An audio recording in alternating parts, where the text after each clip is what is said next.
I'm here to talk about the political persecution and the vindictive victimization of my father, Mr. Sanjiv Bhatt, who is an ex-IPS officer, an Indian police service officer, a dissenter, a whistleblower, but most importantly, he is the sole surviving witness to the state's complicit role and function in the 2002 mass genocide of Muslims in the state of Gujarat.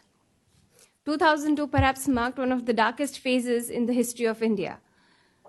Thousands of Muslims, men, women, and children were systematically targeted and were massacred with exceptional brutality and coordination in the state of Gujarat. All of this was done to fuel the political ambition of one individual. His thirst for power did not quench then and will not quench till any individual who could perhaps stand up against him, question him, or could unmask his heinous crimes in the court of law or in the public forum is put behind bars or is silenced once and for all. The man who I'm talking about is Mr. Narendra Modi, the then Chief Minister of Gujarat, the now Prime Minister of India. The years following the 2002 genocide in Gujarat witnessed numerous extrajudicial killings and fake encounters in the state of Gujarat of Muslims, all under the pretext of protecting the then Chief Minister of Gujarat. In 2009, a court-appointed investigative commission was set up to look into the state's complicit role and function in the 2002 riots. While all the other officials either feigned amnesia or looked the other way or succumbed under political pressure and refused to depose before the commission, my father was the only man who came forward courageously and truthfully deposed before the commission, knowing very well the dire circumstances this decision would garner from the present government. In 2011, my father submitted a sworn affidavit in the Supreme Court of India, putting forward incriminating evidence connecting Narendra Modi and Amit Shah directly to the 2002 Gujarat riots, exposing their link in the various extrajudicial killings, the assassination of the then Home Minister of the state of Gujarat, Harin Pandya, who had secretly started deposing before an independent committee regarding Narendra Modi's role in the 2002 riots. A few weeks after word of him deposing before a secret committee was leaked, he was found murdered in his own car. My father's testimony before the Supreme Court and various other commissions also shed light on the colluded nature of the SIT, the very investigative committee which was set up to investigate the state and the state officials that it was supposed to be impartially looking into. The years following 2002 saw vindictive victimization of my father and my family. The very morning my father submitted the affidavit in court, that same evening he was suspended from duty. As Narendra Modi and the BJP rose in power within the political arena, our vindictive victimization also increased parallelly. In 2014, when Narendra Modi became the Prime Minister of India, a few weeks following his election, his being elected into office, my father was dismissed from duty under frivolous grounds of unauthorized absence from duty, an absence which was courtesy him deposing before the commission to his obligation, legal and moral, to depose before these commissions to shed light into the complicit nature of the state in the 2002 riots. Ever since 2011, more so after 2014, the family has been hounded by people associated with the RSS, the VHP, be it death threats, be it our phones being tapped 24/7, or us being followed wherever we go. The family has been constantly hounded.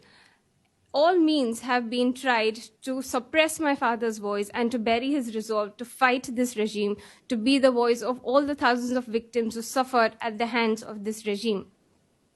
In 2018, a few months before the general elections, Mrs. Zakia Jafri submitted an affidavit into the Supreme Court seeking for a reinvestigation of Narendra Modi's role in the state riots, 2002 riots. In July, now please bear in mind, my father is the sole surviving witness to this complicity. He is the sole surviving witness in Mrs. Zakia Jafri's petition.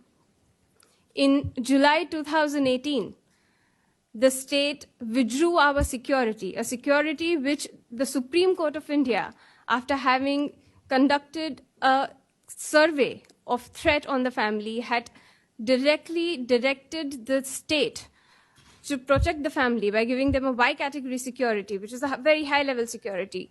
The state in July 2018 removed our security cover without giving any intimation or without giving any reason.